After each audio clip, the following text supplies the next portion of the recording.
যেই মানুষ আমি আল্লাহ একদর করে বানাইলাম।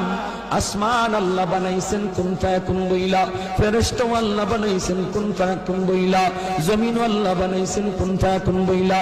কিন্তু আমারে আপনারে আল্লাহ পাক কুন ফায়াকুন বইলা বানায় নাই। আমাকে আপনাকে যখন আল্লাহ বানাইছে, খালাকতু বিয়াদাইয়া, আল্লাহ বলে আমি আমার নিজের হাত দিয়া বান্দা বান্দিরে বানাইছি।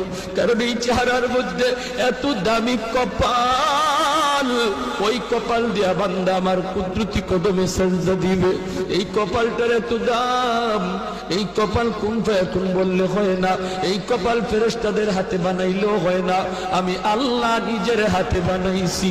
ইংলিশে অনার্স পড়ুয়া একটা যুবক, সে যদি নবীর সুন্নাত তরিকায়